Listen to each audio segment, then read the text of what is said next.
Hey, this is Misery Loves Company, a weekly social reading series hosted by miserytourism.com. Every Friday, we welcome outsider and transgressive writers to come and share their work with us, and it is Friday again. So let's get going here. Jeff is up first.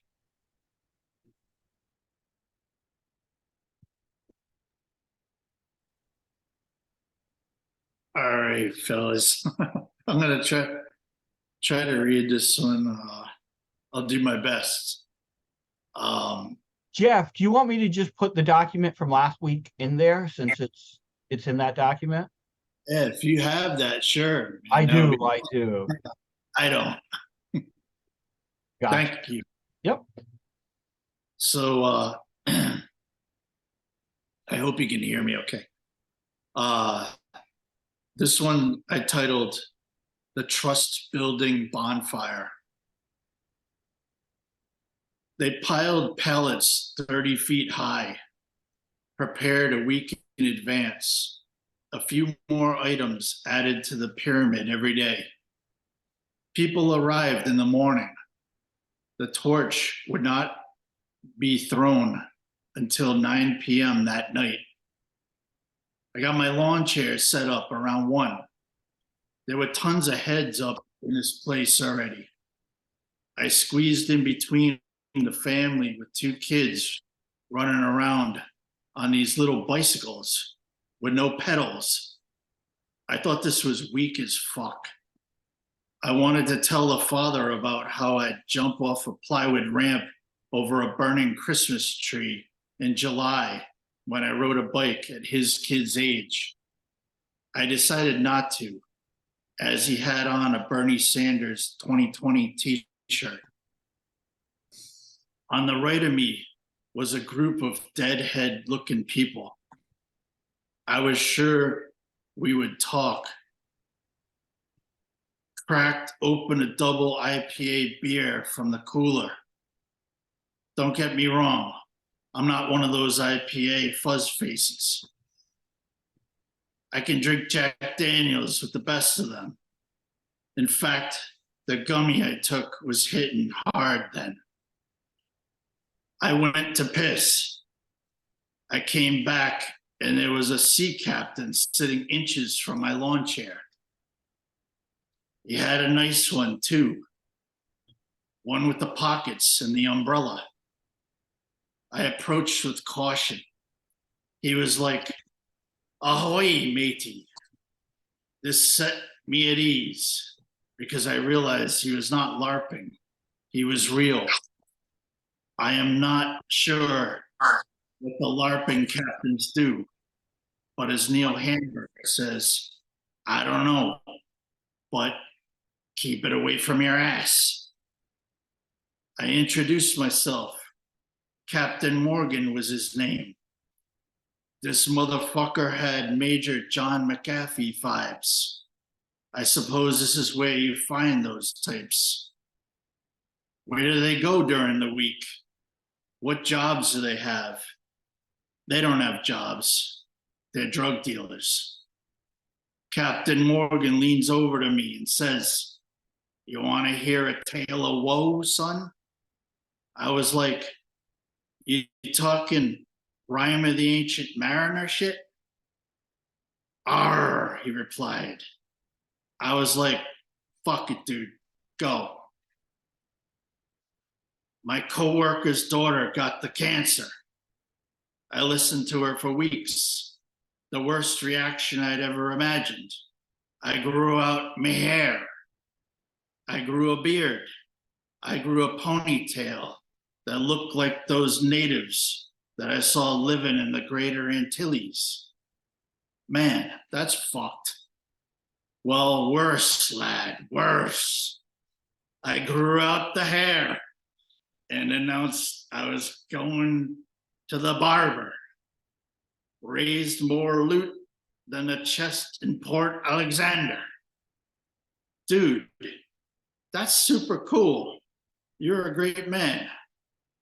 Dog, listen, I went and turned in that hair. The weaver looks me locks up and down. folded in her hands. She said she'd pay me half. We yelled at one another up and down. The hair, it seems, could only be used for the pubes. Admittedly, it was curly hair. And you know what they say about the curly? We're all mad underneath the skull. The top matches the underground with that curly madness. So it wasn't going in someone's head. It was going to be glued to their, mounds or something. Aye, lad, to be fused on surgically with top-notch technology. Once it is fused, it'll grow and must be shaved on a weekly basis, just as the natural bush. Whoa, dude, that's fucking crazy. Captain Morgan looked over hard. I'm actually an accountant from Minneapolis, Tennessee, said Captain Morgan. You bastard, you had me fooled. 'Tis a captain's job, lad. You fucker. Okay, next drink is on you. Aye, said the captain. I moved away from this fucking weirdo. LA Woman, the Doors cover band, was coming on at 7 p.m. I left my chair to go see if I could get up front for that shit. There were people not from this town walking the field. They had come for the bonfire. I bumped into one lady who was selling necklaces. I knew this scam, but allowed it to happen to myself all the same. She put on my necklace a blueberry chain, and I was happy to wear it. It was like gems. I loved the way it glittered in the sun. It felt elegant. She got her $25. I ate a loaded potato. They were blasting the Bee Gees over the PA. Maybe women like this shit. I'm not sure. I bought a ticket for the axe throwing contest in town off of some guy. The sun was going down. The great big orange, toasting our planet, ripening life. How deep is your love is a serious question. I'm not sure anyone has the answer. I have made love to people that were galaxies of their own. I appreciate the collision. I elbowed myself into a decent side of the stage position. Kids are smoking reefer all around me. I'm glad the sheep were sheared on this farm.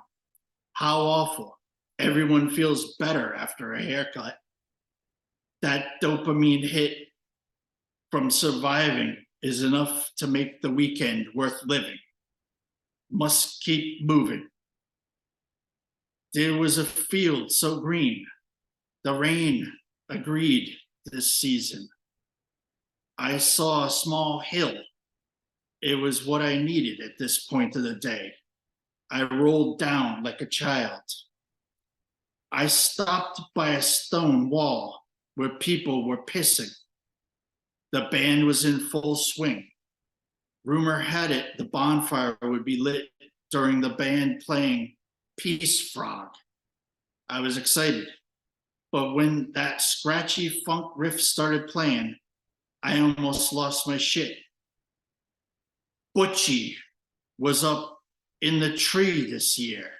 He had scaled it using John Boy's climbing gear. He was hoisted a bucket of kerosene with him.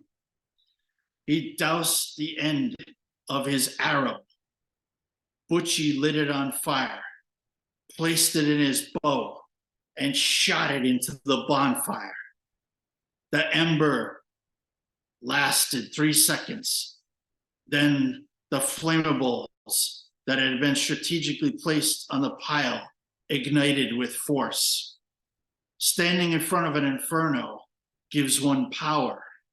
It was 11 p.m., and the tower was now not more than a hobbit mound of extremely hot material. The fire was white.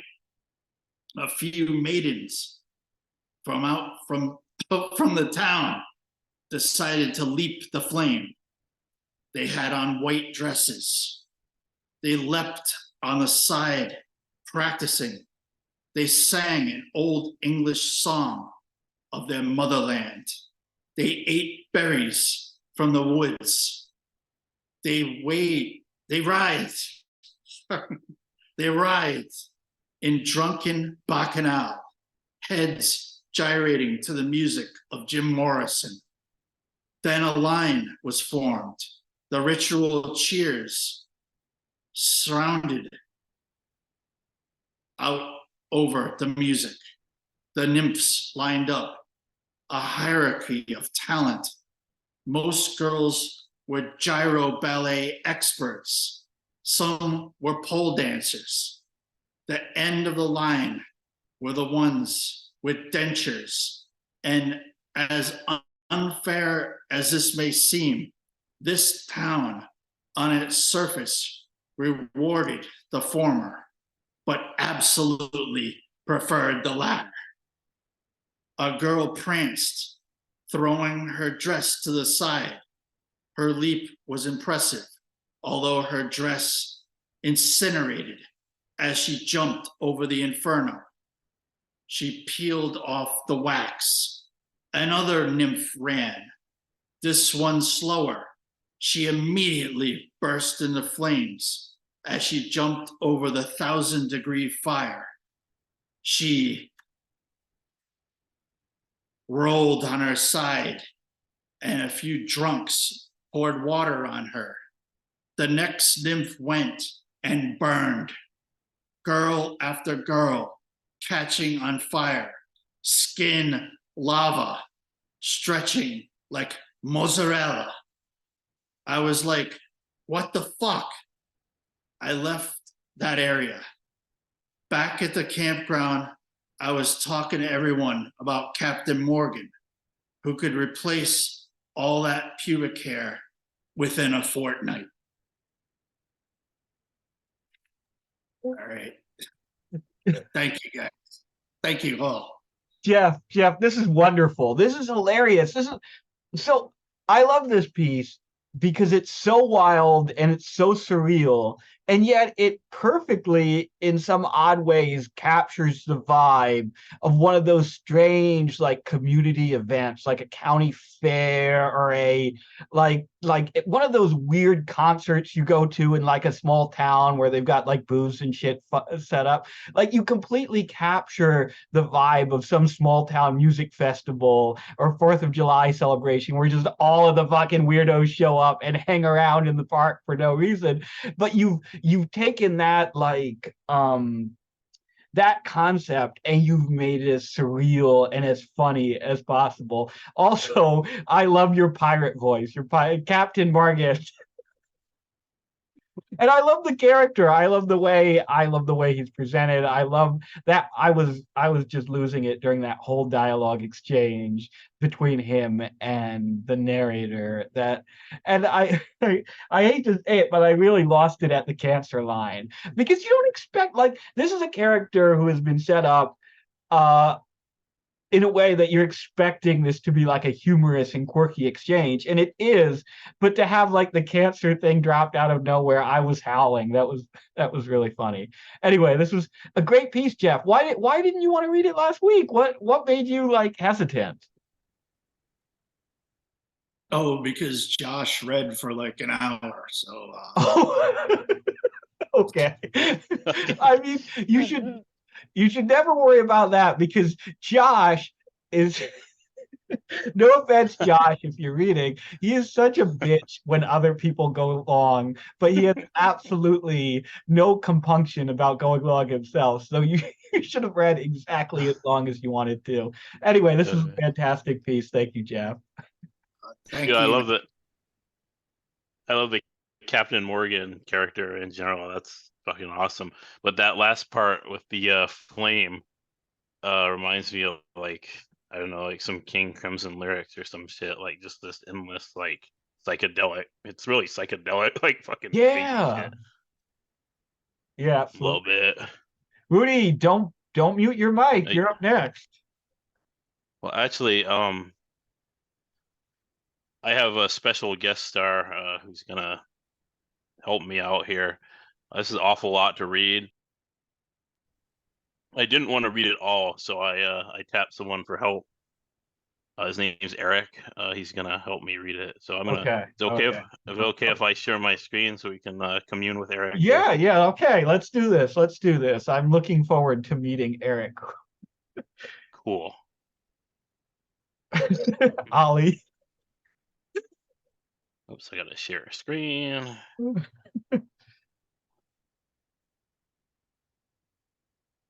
All right. You just get the volume right here. I'm not 100% sure it's gonna be too loud or too soft. Let me know if it's too loud. All right, Eric, hit it, buddy. Hi, my name is Eric Harris, and I'm going to read this gay poem written by some dumbass named Rudy.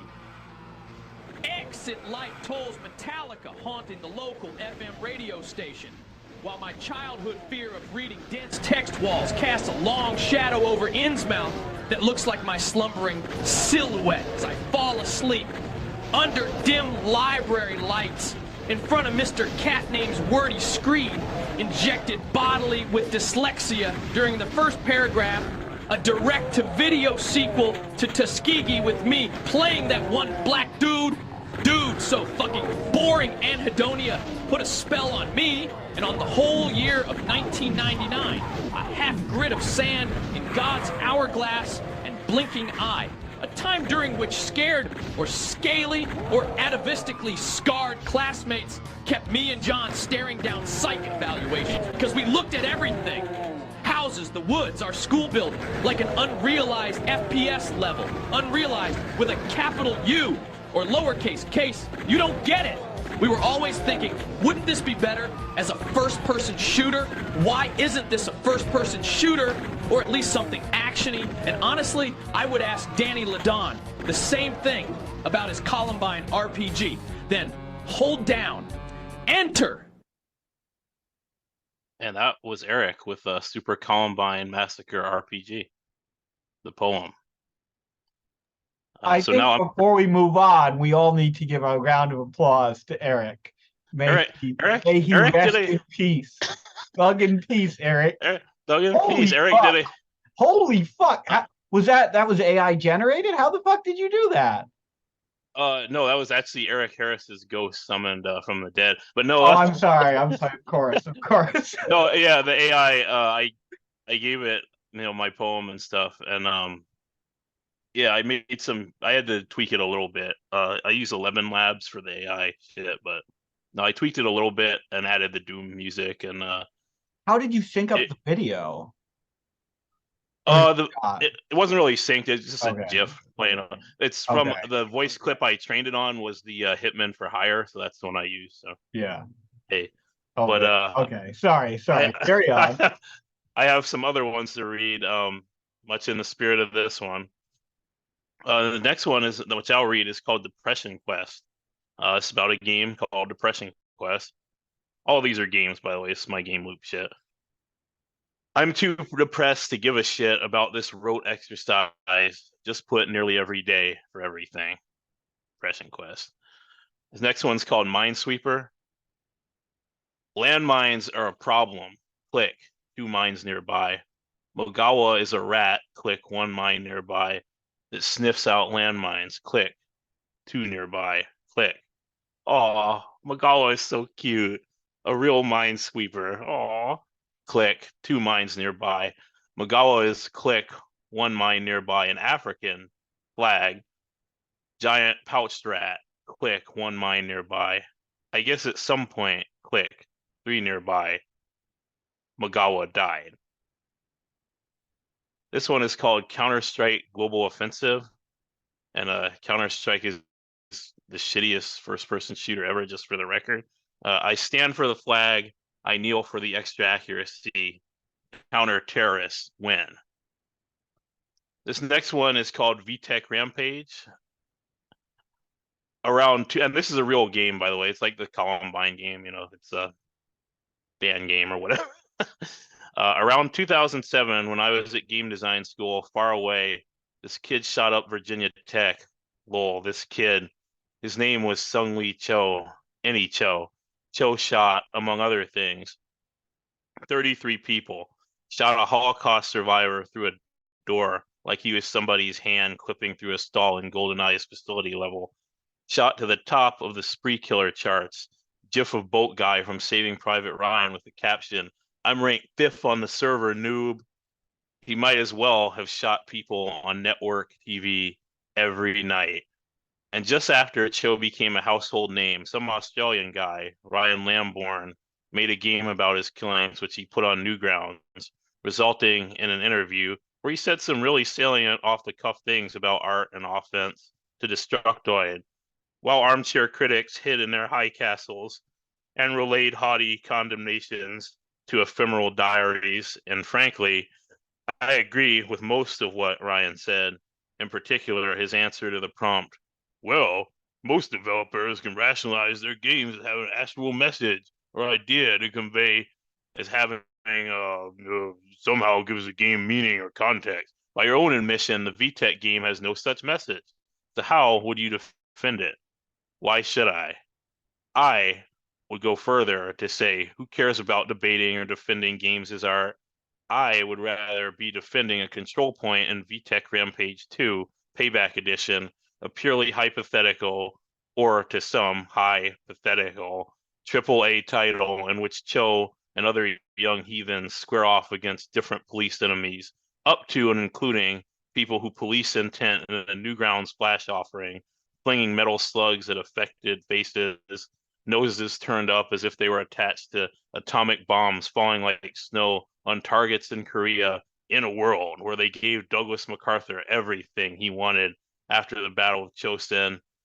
Chosen ones, indie darlings, your gamified art installations weren't enough for you, you brats. Your existential walking simulators weren't enough, you snobs. A bulleted list of reasons to design a video game must include such sacred husks as making a statement.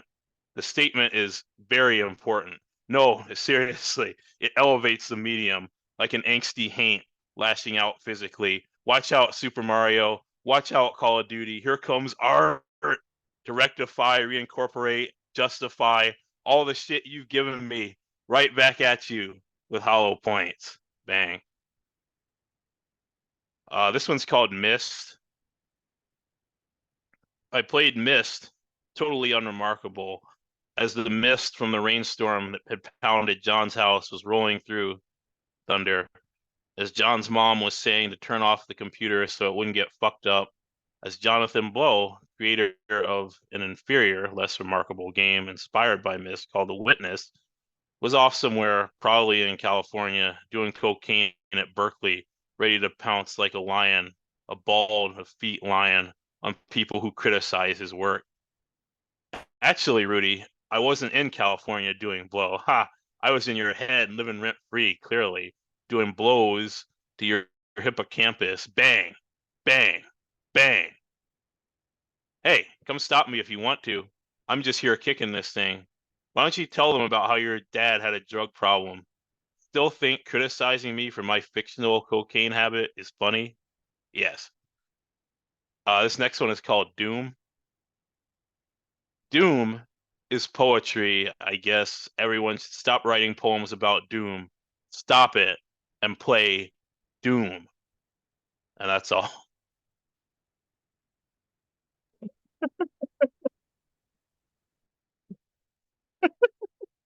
I, you know what? Fuck, man. Fuck, you're right. You're right. Fuck it. You're right. Hold on. Hold on a second. Hold on. Lord, I apologize. Gotta turn the volume up for this one. Hold on. Uh-oh, yep. Wait. An update is available. No, I just want to start the software. I don't want this. I don't want to wait for a fucking update to do this. Oh no, no, not the Wii 3. I mean, you said I'm just gonna. That's fair, yeah. I mean, why There it is. why bother with poetry or anything? When how There long it is. Let's play. I remember the day when you could put in a game and turn it on, and if this joke would have worked instead of it being 20 minutes of me navigating through menus. Oh shit, you need to play it. Yeah, okay. Oh, you hear? Wait, I got to put up to a software update. Yes, and this is why we need poetry, guys. I guess this is why poetry is necessary. We solved the riddle here. And we got to do something while Riddles. installing this update. Because if games were easier to play, if we could still Yes. just put a cartridge in the NES and turn it on, and the game would start instantly, why would we need art? We wouldn't. That's right. Yeah. Okay. No, that's absolutely Okay. right. Okay. All right. Forget That's it. the time all the PS4 updates. That's right. Anyway, I want to talk about these because these are fucking awesome, man. I love the fact that you've done like a themed set of these poems this time around. There's been some theming in some of your last ones, but the theming is very focused in this set. And it's really good because it has allowed you to set up a thing where there's a kind of evolution in theme from poem to poem in I think a really interesting way. Like I love the fact that you start with a poem that's very explicitly about childhood and about like the kind of uncritical and wonderful way that we consume games as a kid. I love like the parents are the ones who are worried in this poem. Like in this poem, you and your friends are just having fun, like just seeing FPS levels everywhere, which I did as a kid Yeah. too. You know, like Yeah. after Everybody you does. played fucking GoldenEye or Doom, that really does change the way. I shouldn't be saying this because this someday this could be used as fodder in in some form, but it really does alter the way that you see the world, right? Like you start to see the world as three-dimensional game spaces in the same way that like Yeah. you encounter them in the game. And I love the way you capture that here, and you start with that, and then depression creeps in, and these poems get darker and darker and more critical about gaming as a medium as they go. Like they get darker and darker and more deconstructive, and the idea of like what is or isn't a game gets bleaker and sadder and uglier, and like the the games themselves, the games that are being profiled become less and less games in your eyes, right? Like you go through a list of games that you think are shitty. You go through, and you're also describing like there's a developing meta level over the course of this series of poems is what I'm struggling to communicate. I see. And it really peaks in Mist, which I know for a Jonathan fact Blow. from talking to you is Yeah. just about like your prototypical idea of what a bad game experience is, right?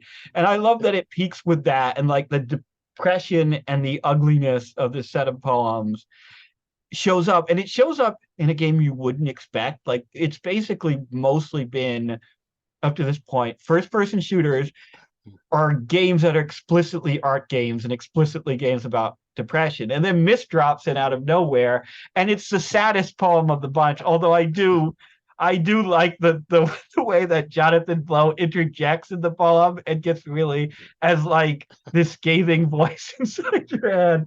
But The thing yeah, what were you gonna say? thing about that, some people may not get the reference there, but Jonathan Blow, he's known for coming to comment sections and defending his games when, his famous video of him crying at, when Soldier Boy made that video about Braid where he's like, yo, nigga, he's like, yo, this game really ain't about nothing. This nigga just go backwards and like, and he actually cried at that video.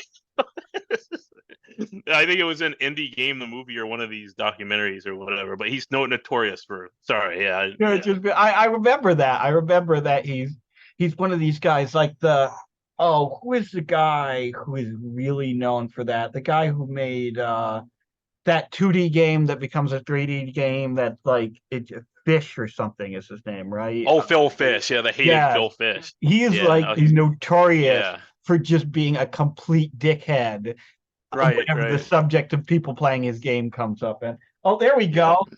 There we go. Hey, it loaded up. Hey, Doom. Fuck It yeah. actually loaded up. Fuck yeah. Like listen to that. Listen to that. Isn't that is art? That's poetry. Right? What is this? Doom is art, literally. I mean, This video might get taken down off of YouTube. demonetized. Yeah. But anyway, and that brings me to like what I really loved about this set is the final poem. Instead of just ending on, okay, I have to close. That's actually super distracting. Yes. Instead of just ending with the sad poem, like with the assumption that like, well, gaming is just fucked, right? You actually end with a game that is most certainly a game, and you end with like the just go play Doom thing, which is kind of you've been working through this kind of like refutation of art in games, like the pretension of indie games. And I love how like it ends with just like with like a rejection of art itself, and instead an embracing of like this game that's a pure game that like everyone knows it's iconic, that I don't think anyone here would dare to say isn't a fun game, you know? No, Anyway.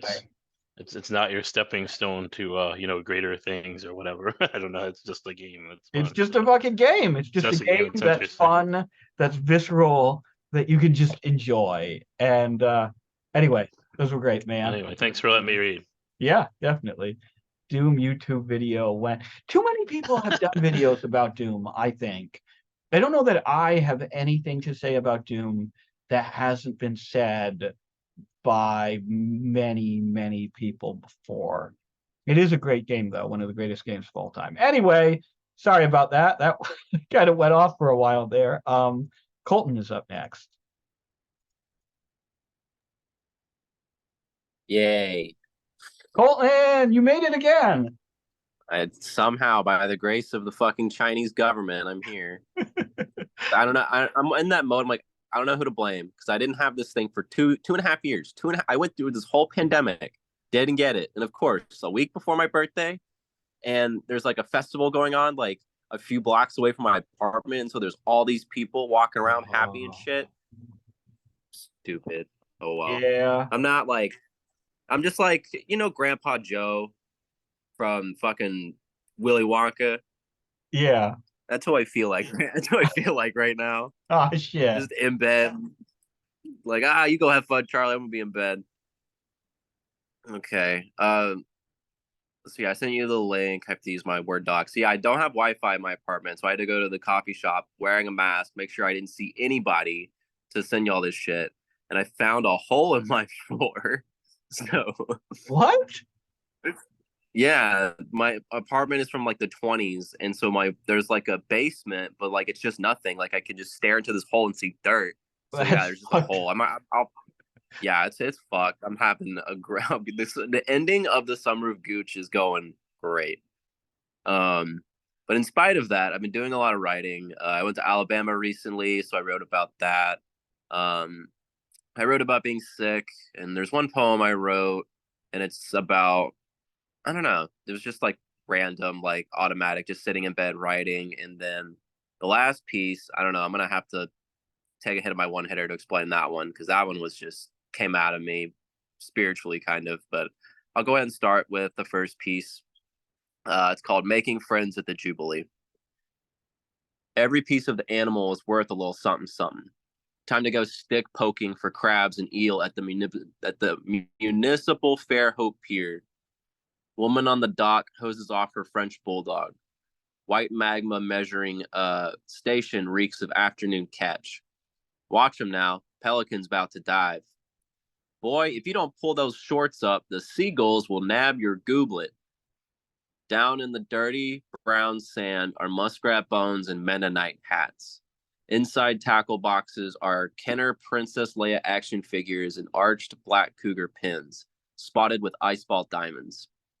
Low oxygen, frozen Charlottes, Jewish laser eyes, German X-ray castration, threatening cobra head carved into the end of a family shillelagh. I think more cases are on the rise. Damn, you have got to be fucking shitting on my face right now. You're not scary. You're just ugly. La Absinthe, 1876, by Edgar Degas Degas. I don't fucking know. www.electricshockdrowning.org. Ninth grade track star with one hand missing, keeping an eye on the bobber. Sundown. Arab dad telling his kids with matching poles to reel it on in. Begin the seaside ritual. Family and friends wait with nets to catch stingrays and flounders washing up on the beach. Expanded swim bladders, eyes bulging from their sockets. Does this haircut make me look fat? No, that haircut makes you look old. All right. The last two lines of that one poem, that was a real conversation. I was getting my haircut, and this dude was like a little older than me, not by much, but he was getting his haircut, and I was like, nah, haircut makes you look fat. No, it makes you look old. Everybody laughed. It was awesome. It was the best laugh I ever got. I never saw that guy again though. This next poem, what is it? Forward colon slash forward colon forward slash colon colon forwards forward slash colon. I think I just got back from Alabama. I don't really know. I don't know. Anyways, are you the next communicant? Lightly salted Gothic, tracing family lines back to Seams, Alabama. Tropical storm, high tide, like and share and subside. You be careful around them panhandlers, and I ain't talking about them beggars now.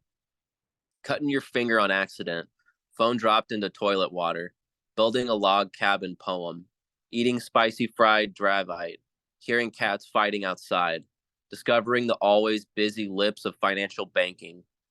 From omniscient space falls the 101st Airborne Division, ground control commands ladder briefcase matches, brick walls made of endorphins.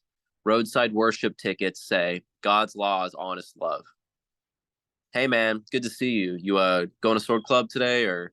No, there's a screening of that movie. Oh, what's the name? It's Criterion for sure. Short film, not Penlevy's dog surgery film, but it's like in a coroner's office or dead room and bodies are having their faces stretched back and pulled off and shit. What's the name? Oh, you mean Brackage's 1970 Brackage Breakage? I don't fucking know. 1971 documentary, The Act of Seeing with One's Own Eyes. Yeah, man, that one. It's in the social science building, so won't be able to make it tonight. Sorry. You could control half the U.S. population with a solid white queso dip recipe. Did you leave the Weather Channel on while you were sleeping again? Watching videos of Gigi doing his best drunk impression of an Indian guy and trying not to laugh. Screaming Eagle, person 1, mouth, person 2, asshole, person 3, cooter, person 4, right hand, person 5, left hand, person 6, feet. Okay, yeah, now I remember what that piece was about. Screaming Eagle and the 101st Airborne Division are the same thing, but also Screaming Eagle is like a weird, like, sex game thing that you shot with your friends. It's really fun. This last one, no, okay, there's one more before the last one. Okay, this is, so yeah, this one I wrote when I was sick. I don't know, I'm just glad to not have cancer. That's good. This piece is called "That's Not Cancer, That's a Speed Bump." Oh, and also I ran over. There have been like a lot of speed bumps popping around my house, and I'm just over it. I hate speed bumps. Sickness thoughts trapped in plastic film. Have we forgotten why we decompose? Let's unpack rotting substances together. Smiley face. Keep me waiting in your own misery. God, just know, really, I love it so much. God. Alligators waiting for my young. Please take away from my own life. Colton, your mic suddenly cut out. Good catch. Is it better? It's better now. You were at I love it so much right before like alligators and wading birds. Cool. Yeah, sometimes with this new iPhone, the SE, if you plug it in and shit. Okay, we're good. Ooh, maybe I'm sideways now. I don't know. Maybe I'll be upside down. Yeah, you're upside down, but that's fine.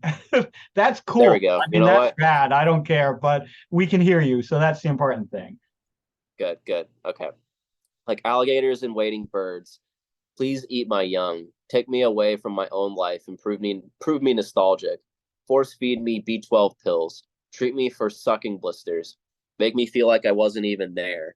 Even though I was, just not knowing what the fuck to do. Where the fuck did I go? A year full of change, masking undying lust, relived memories of unfaithful touch, dead husband jokes where no one laughs. This hit tasted like copper. Is that supposed to happen? Taking off your Allied backpack pins because you're nothing but a dissembler. Do you need help looking for something? Yeah, do y'all have any of those rectal use thermometers anywhere? Yeah, over there by the as seen on TV stuff. Okay, cool. Thank you. Pointed. Fuck. I was supposed to look up how to pronounce this. It's like Japanese or something. The pointed Ike Jimmy spike backhanded into brain cavity. Heads or tails, flip, K. If you don't get a bite, just use fresh clickbait. Oh yeah, that's right. We're talking double stuffed, pulled apart, tongue softly treats. Those sensations all leading back to trace decay theory. Your body was still frozen when I put you by the tree, but your soft fur remained unchanged, even as I scratched your eyeless head with latex gloves. That's another Japanese word I was supposed to learn. So racist. Shinke Jimmy? Jime wire fed into spinal cord, exhausting creatures of their blood until something bad happens. Headline, serial killer shopping in the Molten grocery and market. I'll forgive if you forget. Just don't be ashamed of me when things go south. Staring at the pumpkins on your shirt, hidden under flannel tightly buttoned. I cut open those orange gourds and took out their seeds. Then I seasoned them on a sheet tray covered in oil and I baked them at 250 degrees Fahrenheit. I'm in bed. I'm drowning. My ibuprofen pills are stuck together. This means more cortisol, more lactic acid. Pressure builds on itself. That is so trout fishing in America of you. Did you know ghosts leave the dirt so that they can go tell people about their favorite sex positions? Mangled fart box. Shania Twain radio station. 99-cent Venmo request. Forlorn fever break. Creation of crater-sized canker sores. Undiscovered genius of the Mississippi Delta. Basquiat, 1983. Broken axles, laying friends to rest, readjustments and realignment, steaming tomato soup in bed, no dumping, leaking dashpot. Did you bring your pipe and flower with you? Please say yes. I love you. I love you. Can I say that now or never? Okay. So this last piece, I forget where it starts, but it's got the same theme with Jeff's piece. It's got some pirate stuff. And I was drinking wine. Oh yeah, I think it started from drinking wine at a party, and I watched Jaws recently with someone who had never seen it before, and I also read the short story Children of the Corn, which was published in Penthouse, which is a fun fact. Yeah, I just wanted to write about I don't know, this kind of goes along with Rudy's piece about like art. Like sometimes like just need to watch a fucking dumb movie about a 3D shark. Like it'll fucking help your mental health so much.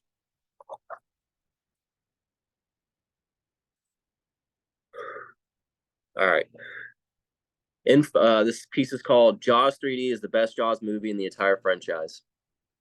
Informal construction, from composing feeling to flavor building, from freeing information from reference to the mutation of rhyme scheme, from fetishizing blood to journaling experience so literally you take note of everything, every word you hear, every interaction that's near. Oh God, the fear, the regret, just forget the rules. Just let people tell you what their own heart looks like and then destroy it on paper. Sour Patch Kids spilled on the back row floor, holding in your fart until you get outside. All words flow through us. They come to us in pieces because I cut them up using a fucking sword. Strapped heads rolling down the street, grinding on the curb, no knee pads. Two pirates on a black flag ship. One is holding a cluster of balloons. Jeez, actually, I just set this down. Be normal. There we go. Pirate 1. Arr, do you know the sacred rule of being a pirate? Pirate 2. No, matey, what be that? Pirate 1 gives Pirate 2 a balloon. Pirate 1, yard. A pirate always shares his spoils with his mateys. There we go. Who cares about the product? Who cares about the idea of the artist? There's never a perfect artist. There's never a perfect product. Only a worthy sense of being alive while you do something that you love, then hate, then love, then stop for a few months, then go back to. And when you put things together that people can see and they look at you and they write about you and you start to wonder what art is, because what is art if it's just copies, if it's just inspiration, if it's just trauma dumping, but with a sweet ass mise en scene? What if art is just contracting engagement with people you don't know to build networks that fuel culture pockets for an empire plagued with osteoporosis? What if art's just putting grandma's makeup on a skunk? What if art is just a failed suicide attempt or a way to fight disaster? What if art is just wanting to make something for a sudden lover? What if art is just the end result of accumulated minds? I think it's safe to say we all kind of understand how fucked everything is. Like, sure, we're not on the verge necessarily, and we don't know how long until we inevitably fuck ourselves over, but we are all together. We are all working high, alone, trying. We are all sleeping next to one another in the same kindergarten class on little blue nap pads. I hear the teacher brought graham crackers and marshmallows for us to eat when we wake up. I think that'll help a little bit. Maybe. Spanish vino by the pool. The way out of here? Laughter. Sensation. Do you think animals think about the cringe shit they did in the jungle or ocean that day, or do they go through enough near-death experiences to just kind of move on and forget about that stuff? That one scene where the shark bursts through the underwater glass window, dude, what the fuck was that? Element, what the fuck? I almost cried, man. Google the president that signed up on the sex offender registry. Dude, it will blow your mind, Raffle. Actually, no, it won't. Nothing surprises me anymore. Ignition, trail of smoke, recognition, inward and outward realization, the breakdown, small moments in between, rejection of any theory, any dialectic. No treaty cold could ever compare to a bedtime story. The way we are able to experience the world as a gift, the way we are able to enhance the world as a privilege, that is a privilege. The way we are able, I should know how to say that word. The way we are able to capture experience is a skill. Everything that's broken is, there's always something. My deepest nightmares played out in real time. Take me back to Jasper, to the crash site at Round Top Mountain. It's over there. All the pieces are placed on that big rock. No, this isn't a metaphor. Literally, bits of the plane are scattered about on display. See, you can touch the pieces and pick them up, actually, which is weird. There's like a trust among all hikers that you won't take the shrapnel home with you. That would definitely be bad luck, right? Hey, do you want to take some of that plane wire home with us? No? Okay, good. That was a test and you passed. Good job. Anyways, the plane that crashed was a B-25 bomber. It smacked into the hillside. 5 men were aboard the plane. There were no survivors. Disaster doesn't have to make sense. Hold on, there's an ant on me. Okay, get off. Okay, he walked off. Sorry. So yeah, disaster needs no logic. Its purpose is never injected with a clear intent. The creation of ambiguity surrounding tragedy is the purpose of man-made disaster. This now includes natural disasters. This includes manufactured panics. This includes spectacle, awe.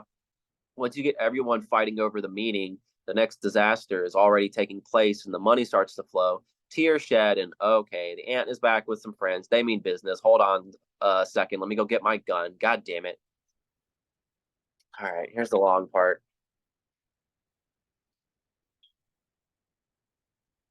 In the early moments of Stephen King, did I spell Stephen right? Whatever. In the early moments of Stephen King's slasher short story turned horror film, Children of the Corn, Kirsch, 1984, young narrator Job looks over at antagonist Malachi playing the Medusa Valley 1981 pinball machine in the back corner of Hanson's Cafe.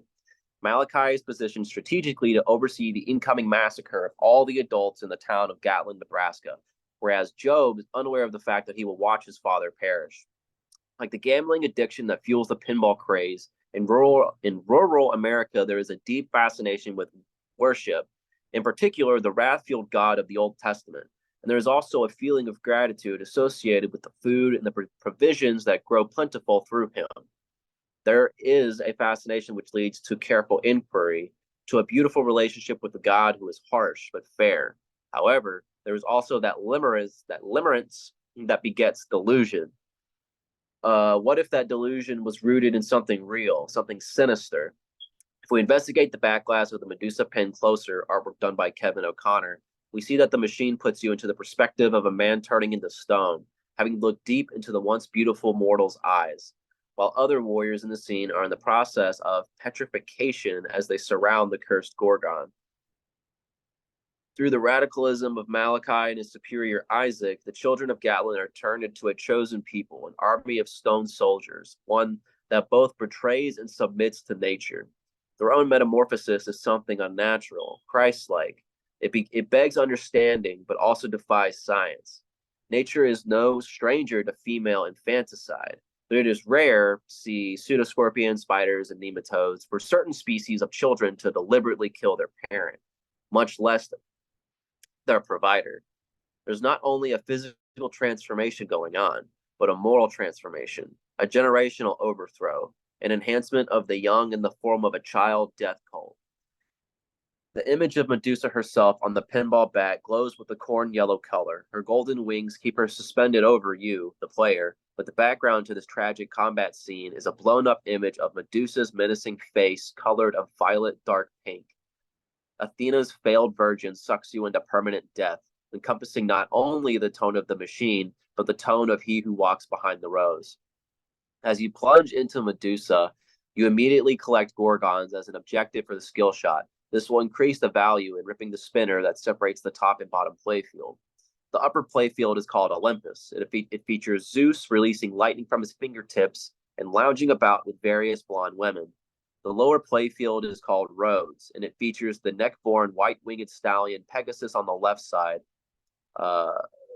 Medusa's decapitated head on a column by the bonus collect lights in the middle below the playfield display, and Perseus on the right side, holding the shield gifted by Athena and the winged sandals gifted by Hermes. Goals for when the ball rolls into the Olympus playfield is to use the zipper flippers to hit the alternating drop targets and collect the Olympus bonus by hitting the ball into the saucer, or Neptune's Cove. When gravity pulls you down, things change. The objectives for the lower playfield include completing the standing drop targets on the left and right side of the playfield, setting the ball up the orbit lanes, and or adding value to your Medusa bonus before you lose the ball. The only way to prevent the ball from draining down the middle is using the moving Shield of the Gods post. But if you can survive and keep the ball in play, then the machine will not laugh at you. But rather, the audio call out will change, will challenge you. It will fuel you with the command to defy the gods in saying, "Conquer Olympus."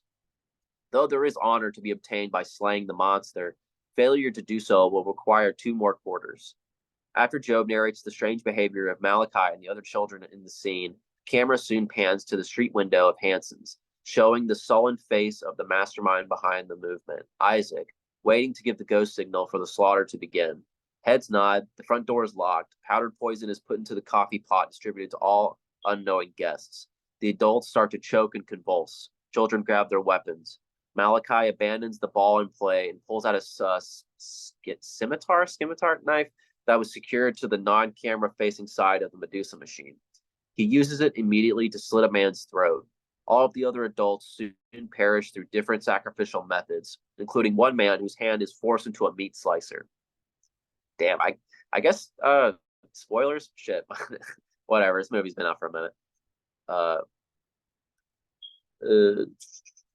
In this grand demonstration of ritual murder, the infected madness of a divine field crop entity succeeds in corrupting the children of Gatlin. The flesh of the old generation will help the harvest to be pure and plentiful.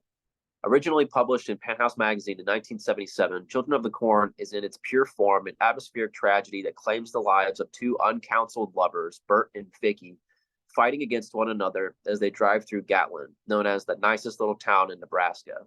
Before they enter the town, the couple run over a boy whose body and suitcase are thrown into the road from the outskirts of a nearby cornfield. After the traumatized couple discover the boy's neck had been cut and that they feeling more and more as if they're being watched, Bert and Vicky start to realize small town Gatlin is virtually a ghost town, a small presence of religious frenzy in a sea of tall stalks. As the couple are lured into the town square and local church, the hunt is already taking place, and soon the laughter of the children claim Vicky, her body stuffed with corn husks and left as a crucified offering alongside a deceased heretical preacher and the remains of a local police officer. And Bert, who joins Vicky, but not before meeting his demise at the very personal but otherworldly presence of he who walks behind the rose. Beware of the harvest, the accumulation of bonus points. Beware of the consequences of divine seduction, of the process of reaping the far land of vegetation fueled by blood. As he who walks behind the rose is in control, and fate demands sacrifice. That's it. Colton. First of all, I'm so glad that we got to hear both your pirate voice and Jeff's pirate voice tonight. What are the fucking odds? Yeah, exactly. I'm just disappointed that although Rudy has done a pirate voice before, unfortunately he didn't have one to do in tonight's reading. Anyway, these are fantastic, Colton, and I absolutely fucking love the last one. I think that's my favorite of the batch. I love the way it's constructed. I love the way it comes together. It's like a series of little meditations on art, right? And on the purpose of art, the worthwhileness of art, maybe. And each of them is like profound and like a rejection of the profound in the same way.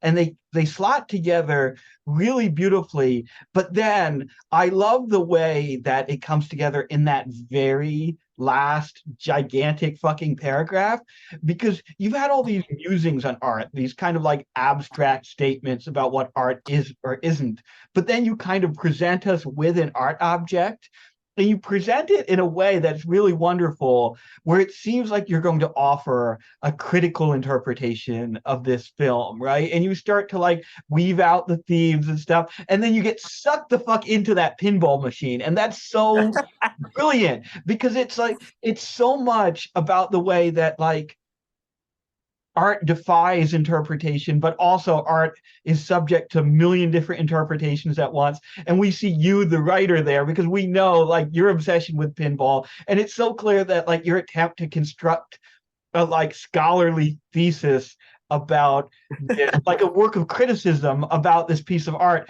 has been completely sabotaged by your obsession with this machine. And I love the level of detail where it's almost like you're examining a piece of art within the larger piece of art. Like, and you can almost see like how much more you love this pinball machine than the movie, right? But then you do this wonderful thing where you zoom back out again and end on a point of like pure kind of visceral horror, where you kind of, instead of being like, I'm going to go back to recapping the themes of this movie, it's just like, no, I'm going to offer you a summary, and I'm going to offer to you that there's something fundamentally irrational about art. There's something fundamentally irrational and maybe a little fucking frightening about art itself. And I love the way it all comes together at the end with the man who walks behind the rose, or whatever his name is, where like he becomes more, because of his position at the end of the story, he becomes more than just the climax of the movie, becomes more than just like the ultimate antagonistic force of the movie, but becomes kind of like a statement about art itself, or not a statement, but like a godly artistic kind of presence within the work that cuts off and denies the reader any understanding, and instead just offers them a kind of horror or something. It's really good, Colton. I love this. I think is one of my favorite pieces of yours, definitely. Man, the fact that I can use Jaws 3D to make my art better, I'll do it any fucking day. Right? Fucking love that movie, dude. After I get better from COVID, I am like going out and watching it with someone. I'm not watching it alone. Fuck that. I'm gathering people. I'm like tricking people, like luring them into my apartment. We're watching that movie. That's but great. Man, I appreciate you. Thank you. I'm glad I'm not dead. Everyone else's pieces tonight have been fucking great. Jeff and Rudy. Fucking Rudy. God damn. Like, right? I swear, like, just like reinvents the way you perform art, has just this like the most beautiful middle finger to respectfully to like video games, and like not like in that way, but just like, well, I don't know, not respectfully, sorry, but dude, it's like you think back on this shit, like, god damn, I think like I don't know. I'm just thanks, man. Here. Yeah, man. I am also glad you're not dead, and I hope you feel better, man. Yeah, man. Yeah. I was gonna say that. I hope Like, I don't know. I'm gonna be all right. I've been getting like this is from my mom and my doctor aunt, and also Holy a BB gun shit. that I got to Okay. shoot. Oh damn. It's just a BB gun. I shoot beer cans with it, but I can't drink, so I'm just shooting fucking ginger beer cans. Oh shit. Where are you now? Are you in? I'm still in Oh. Memphis. Okay. Yeah. Yeah. Yeah. Yeah, I would say I'm playing on Stan. I mean, my rent's too fucking cheap. I'm getting new neighbors though, so Oh yeah. But man, your miniature pinball Odyssey and that Jaws 3D, the last section of that is so fucking good. I don't. I know. I don't know. I know very little about pinball, but the way you take it through the steps, you can tell there's love there, lovingly crafted with the the narrative. And it's great how it, like William mentioned, it's great how it fits inside the other narrative, and then like it contracts or whatever, so that the rest of it you can do the thing with the movie again. It's really fucking wild. It's like a little miniature like roguelike dungeon inside of Yeah, it's like nested. nested. Yeah, that's a good word for it. Yeah, nested. It's really fucking fantastic. Man, I'm not gonna lie. I was like, do I put this piece out today or do I keep working on it? Because I was working on it up until like 6 o'clock today, and I was like, this is Yeah. fucking retarded. Like you're going off, you're combining Children of the Corn, Medusa, and like all this shit. But to me, it just, I mean, I don't know, there's so much fucking depth. I don't mean to jerk myself off, but like, No, it's good. It's No, really it's fucking a good. lot of It depth. comes Through, I was together getting really good. I'm confused. glad you did read it. Where am I on? Like, I don't know, like this, like part of the internet, I'm excited to get fucking. I want to get Death Egg because I mean, dude, Sonic poetry, Death dude, Egg. sign my ass up. Fuck Like, yeah. fuck, I want it so It's bad. really fucking good. It's really good. fucking good. Man, I'm glad that like video game cyber writing is like kind of like retro arcade writing and like fucking, I mean, Doom poetry, like it's all fucking great, all fucking great. I know. It's really coming together, and it's more than just. There's a certain superficial way that I've seen some poetry like engage with gaming in the past. Like a kind of subcultural way in which it like cutesy subcultural way. And I really feel like we're finally breaking out of that. Like, as you said, with Rudy's work, with Death Egg, with your own work, these are like in all of these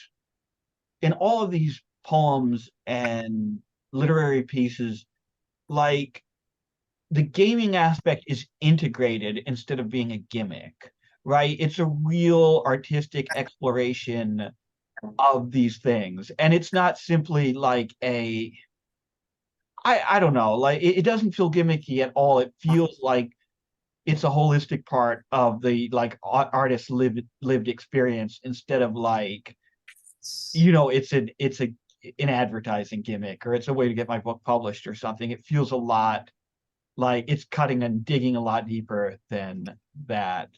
I mean, Anyway, like people ask me, they're like, do you use AIM? I'm like, no, I was in the arcades. I was in the arcades, dude. Yeah. Colton, I have to ask you, I'm too poor to own a pinball machine, but I want to play pinball. What's the best pinball game that I can get on my Switch? Oh my God. Well, I know there are a bunch of That's ones right. that have like realistic reproductions, tables and shit. And like, as the like pinball enthusiast, what do you recommend? Man, not to be fucking ultra conservative fucking originalist, like the machine, dude, fucking like, because honestly, I haven't played a lot of like the virtual stuff. I mean, if I've played the virtual, it's like the Space Cadet, and then like I saw. Oh yeah. I will say I was entertained. There is a Jaws VR pinball that looks really promising, and honest to God, there should be a real Jaws pinball machine. I think there's just licensing issues going on or something. Oh, okay. Yeah. There's an alien pinball machine. It's fucking cool. I'm shocked there isn't a Jaws one. I'm shocked there wasn't one when one of the movies came out. Like, pinball's been around long enough. Yeah, It could have been one in the 70s, when the first movie, during the like height. there could be like they could have one that's just Jaws. They could have one that's like the sequels. They could have fucking. I mean, they could have a Sharknado pinball machine. I don't know, man. Sharknado. Dude, like I don't want there's already been another Marvel pin that's come out called Venom, and it does look cool, but like I don't want like I want retarded pinball machines. Like I want big juicy melons. Like if y'all want to look up big juicy melon pinball, it's fucking just this big boob joke pinball machine with tiny little flippers. It's great. All right. Thank you, Colton. So Oh, man. up next is Ollie, if he's not asleep. Ollie, are you still awake? Are you still with us? I'm still here. Ollie, hey man. Just about. Yeah, I've got something from a Daily Drunk Mag anthology. I'll put it in the chat now. That came out a couple of weeks ago. Although I wrote it like over a year ago. Like back when I was like pissed off and wistful and hopeful. And it kind of comes out, I think, hopefully. So if you want to read along, it's in the chat. And yeah. It's called Chicken Shop Love Story. The lights come up in the final chorus of Mr. Brightside. Last call for the pullers and the dance hall heroes. For the rest of us, when Brandon croons out his final I never, the pilgrimage towards chicken and chips begins. Phone screens flash across the night, all the way down the hill. I bought a companion book for an art exhibition from 20 years ago. Jam, Tokyo, London, it was called. It had a Chris Morris exhibit, and I'm a disgusting comedy nerd and total completionist. So here it sits in front of me, on my bed that doubles as my writing desk. The book smells like old video game manuals after you open the box for the first time in a decade. It smells like the Blink-182 poster I bought to hang over my bed when I was 7, before I'd taken it out of the tube. It smells like 2001. It's the last trace of that brand new scent, the excitement ahead of every possible discovery to come. A smell preserved after all this time. Many of my peers preferred the high-end franchise brand names of Dixie Chicken or Favorite, but the true salt and grease connoisseur knows that these outlets serve an off-the-shelf generic box of deep-fried nonsense night in, night out, and provide not a single element of the genuine chicken shop experience. I mean, they couldn't even muster up an original color scheme between them. The genuine article in Selly Oak was to be found over the road. The big spinning stick of some sort of meaty substance, the giant globs of pasty white gloop that plopped out of a translucent tub labeled mayonnaise with a Y, all shoved towards you across counters, clean to the standard of a 2 out of 5 hygiene rating proudly displayed on the front door. There, on the corner of the high street, stood our Mecca, the red and gold of Rooster House, UK. Presenter. Hey guys, we're at the Guild for Fab, the biggest night out in Birmingham in 2001. We wanted to get in amongst the action and hear from you guys what tracks you're listening to right now. We've got a lovely looking fella here. First off, what's your name? Joe. It's Joe. Presenter. Hi Joe, may I say you're looking sexy tonight, hey. Joe. You're not so bad yourself, love. Presenter. Oh, whoa there, Joe. We're here on important business tonight. Everyone out there wants to know what record are you looking forward to most in 2001? Joe. Well, love, I got to rep my fellow Newport boys and say Feeder Echo Park. Go on, lads. Lads. Presenter. Maybe not as sexy as I first thought, Joe. But let's keep GTV rolling along now. Maybe not with Feeder, but J-Lo and Love Don't Cost a Thing. Joe. Lads. And then he puts his mouth around the baffle of the presenter girl's microphone. It's magic. They took the clip off the GTV YouTube channel, though, which is bullshit. You never could take Amy or Haley to Roosters. Vegans for both of them.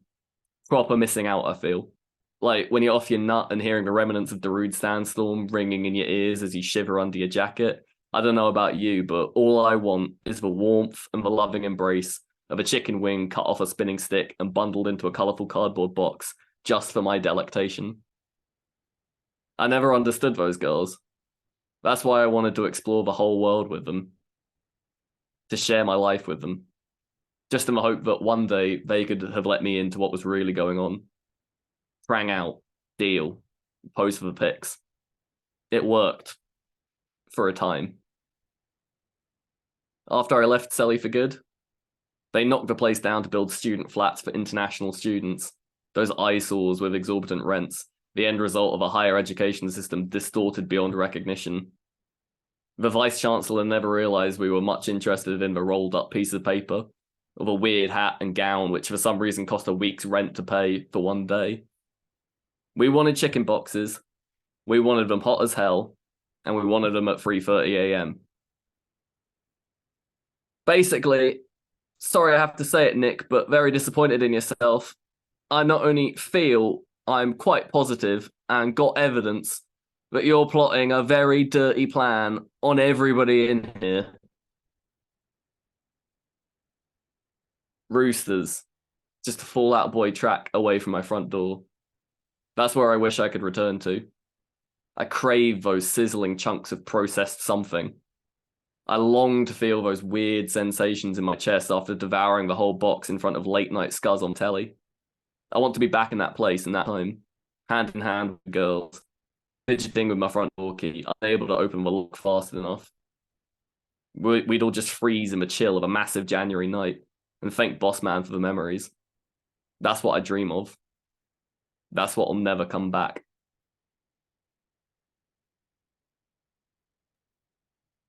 Ollie, you have no idea how fucking hungry I am right now. Oh my God, but setting aside the fact that I now desperately want fried chicken, this piece has such a wonderful sense of like time and place and nostalgia.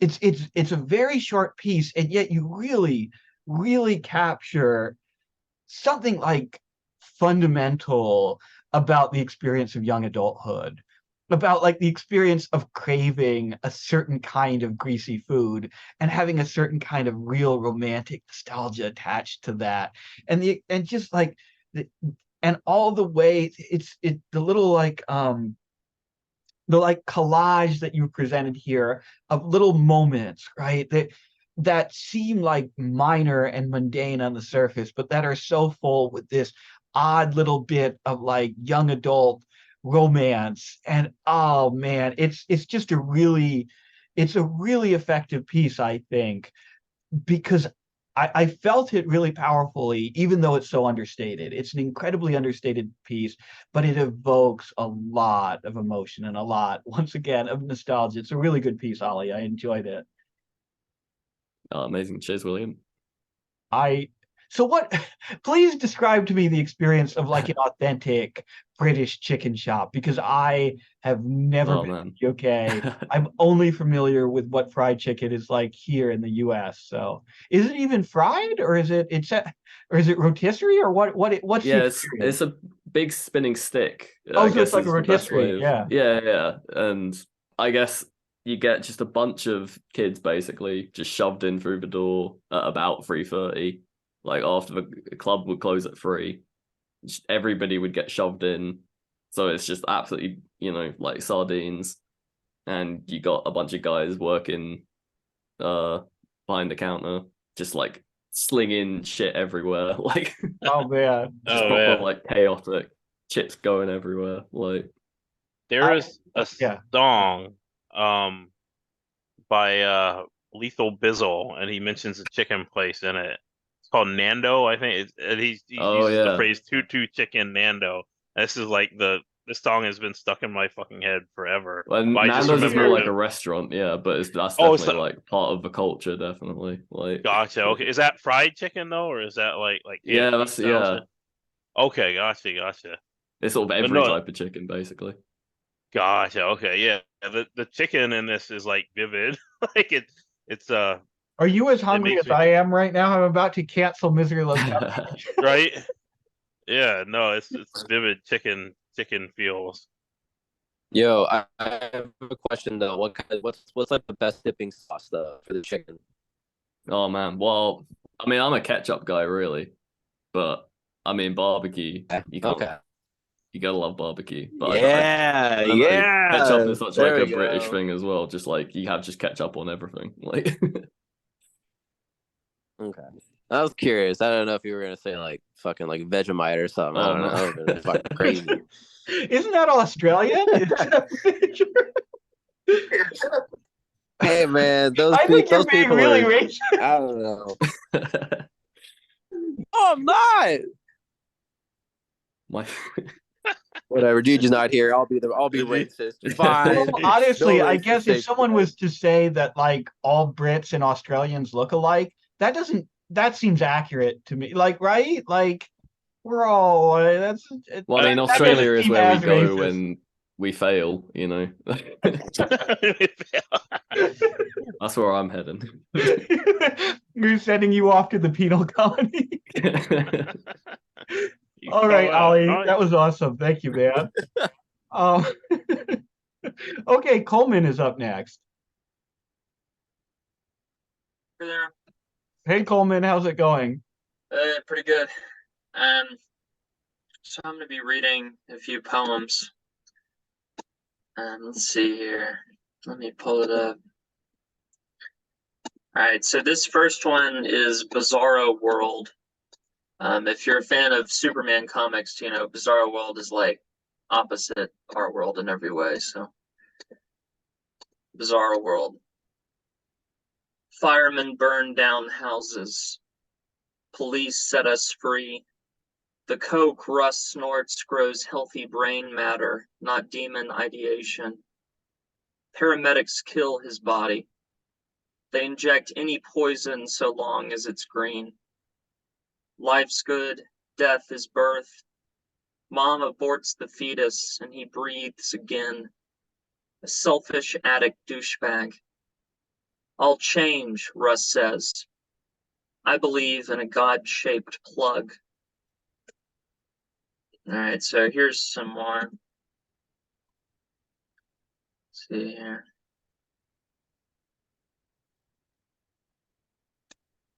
All right, this is called Tinder. I don't know if I can find it. Here we go. I can't break through imaginary glass. Your voice is an outline etched by my palms as weeknights end in television. Our Doberman barks at her reflection. She is an animal, which means less than stupid. I'm hairy like an animal. You are a reflection, which means kind of dead. I trace the words ricocheted like grenade shrapnel. We'll never become our parents. At Bonnaroo, you were newly a girl with a photogenic penis, waiting for another Bonnaroo. All right, this is uncircumcised. Uncircumcised. I remember my grandfather in his cracked 80s, fallen in the shower, naked as a baby squirrel because his skin was that pink. The water had been scalding. As a child, he sprinted through my daydreams. He coached high school football for 19 years and could outrun the youngest stud, flapping ears like wings, humongous like mine.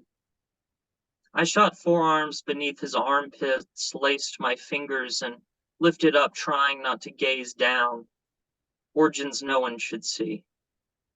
After he was enveloped, I carried him to the bedroom, waiting for another vision to change my life. A ghost emerged donning khaki shorts, a ruby jersey, and pearl tennis shoes, but all of it beamed silver. I want your grandmother here like a snake wants human legs, he said. Even the tenor of his voice clattered like coins dropped on the hardwood. So this is based on a guy that I met at a bar, this old guy who was just drunk.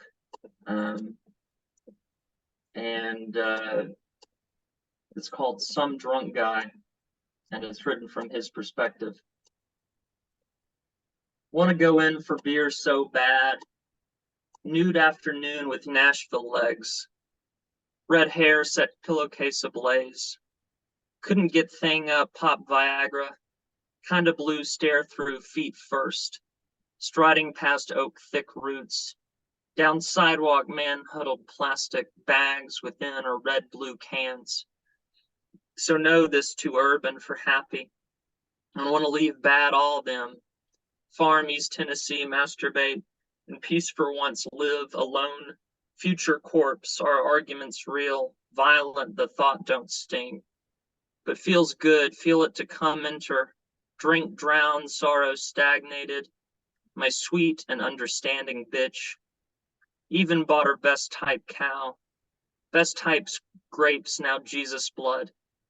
Ain't forgiven, anal retentive ol' ass, can't believe she wanted me. Those innumerable months ago. And this is the last one I'll read.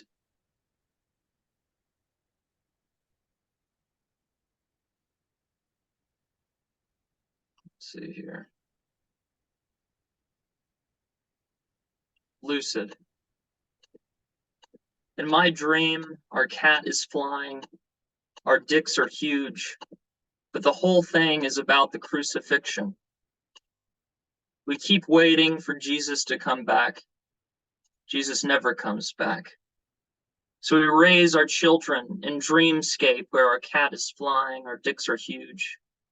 But the whole thing is just a dream. When I wake up, Jesus is smoking on the screen porch. Our dicks are small. That's all. Thanks. Coleman, I love the final two lines of that poem. You could have not have a more beautiful subversion of expectations than those final two lines. And oh man, it's so good because like you have in those last two lines a totally unexpected like moment of like magic in the real world tied with like the greatest human disappointment possible.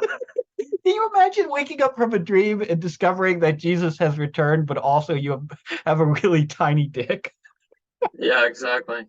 That's phenomenal. Anyway, Coleman, these were fantastic. Honestly, man, sometimes when you're reading, I wish like Zoom had a pause button. I wish reality had a pause button because there's such a density to your poems, and there are so many unbelievably beautiful, like meticulously constructed lines that go by so fast. Like that's the wonder of like actually being able to read poems on the page, right? You can read one beautiful line and then stop and soak it in and then move on. And you I think it makes sense that you're a fan of things like haiku and senryu because there is that kind of like real density to your poems. It's present here, even in these pieces that are not quite as compact and concise. Each individual line has clearly been carefully and meticulously considered and has a tremendous weight of its own. And to hear them just flow by at that pace is remarkable and almost overwhelming. Anyway, this is great shit as usual. Thanks Man. a lot. Yeah. Yeah, thanks. Thanks, y'all. Thanks for the kind words. Appreciate it. Thank you for reading again. And closing out the night is Keith. Thanks, William. I hadn't planned on reading tonight, and so I've got was inspired and felt like I needed to read a piece I wrote a couple of months ago, and we'll read it from my notes app on my phone here. So open it up. We'll dedicate this piece to Colton. It's a COVID story. It's called COVID Taste Test for Old People. Preface. This is not meant to be a criticism of our capitalist privileged medical system. For modern medicine, I'm grateful, usually. This is just the realities and my limited experiences of corporate government supported medical treatment after the working class years. But this isn't going to be an essay on our country's medical systems. It's just a story, quite possibly one of millions of stories. At some point, I lost it. Last December, 2022, SARS-CoV-2, mild case. Should be fine, doc says. My right eye still flashes in the darkness. Age-related, doc says. Sure thing. I have no appetite. I've lost weight. My taste have changed. Age-related, doc says. I love Skittles, Jelly Bellies, dark chocolate, ice cream, gummies, anything sweet. The list of what I used to love and now don't is very, very long. Age-related, doc says.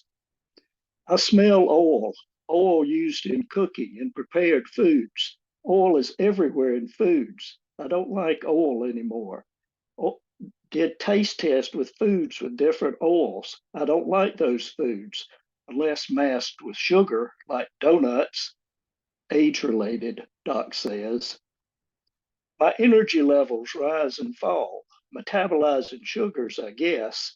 I'm not a doctor. I just play one on TV. Oops, bad timing. So, doc, what to do?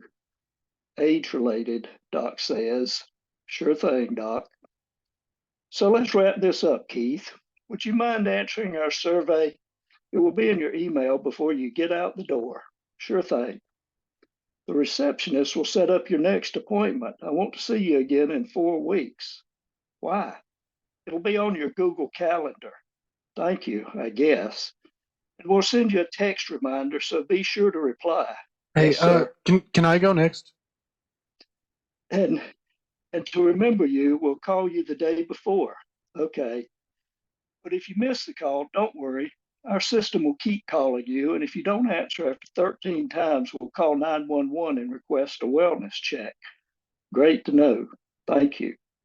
Do you have any questions? Yes, doc, I do. Where am I? Let me tell you something, folks. Old corporate doctors have no sense of humor. Age-related, I guess. Epilogue. Writers walk a fine line between satire and sarcasm, gratefulness and ungratefulness, privilege and oppression. It's not easy, but someone has to write about society and life. Hope you get better, Colton. Keith, this was very funny. Amazing. 10 out of 10. Push cart. Yeah, but you know what? We're bringing back Misery Tourism just to nominate this piece for a push cart. Stuart Buck would be proud. But no, Keith, this was fantastic. I love this is a very funny piece, but also really sad sad piece, because I don't know, there is that, even now at my age, I'm starting to realize it, right? Like, I'm starting to get that like sense of not being able to discern, am I sick or am I just like old and tired? And like the cold dismissiveness of the doctor in this piece, especially as you're describing symptoms that like very clearly could be connected to COVID, right? The loss of taste and the loss of like desire to eat, loss of appetite and all that shit. Like, to have the doctor be like, nah, you're just getting old. Like, you list like the loss of all of these small personal joys, and he's just like, nah, you're getting old. I'm sorry. It's natural for all of the things that you love and enjoy in life to lose their luster. But the very concise and focused way you present it makes what would be, I think, a very bleak existential story very funny, and a very scathing satire of our questionable health system. Right. Yeah. Thanks. Thank you. Thank you. Oh, I like this thing that Colton said. Colton says Keith is a master of masking the subtle horrors of basic living. They still sting, but the storytelling is always so inviting, so well done. That's really well said, Colton. That really, really is it. There's like such a concise gentleness to Keith's writing, even when there's darkness below the surface. That's fucking awesome, man. Thank you, Keith. Thank y'all. I appreciate it. Thanks for the comments. Yeah. Thank you. And I think we're going to end it there. We didn't have that many writers going into tonight, but we made it to 10 o'clock, which I think is a real accomplishment, guys. And there were a lot of great pieces tonight. This was a fun one. There were a lot of honestly, very funny, very weird pieces, but also some legitimately really heartfelt ones. It was good. These are all good nights, but this was also a good night. Anyway, I'm rambling. Thank you to everyone who read. This has been Misery Loves Company. We do this every Friday night, 8 p.m. Eastern Time, 5 p.m. Pacific. Anyone is welcome to come and join us, but if you're a troll, we're going to kick you out. And anyone is welcome to come and share their work if they'd like. We tweet out the Zoom link just before we begin from our Twitter account @MissouriTourism. And yeah, that's it. Thanks again, guys. This has been a great night. Okay.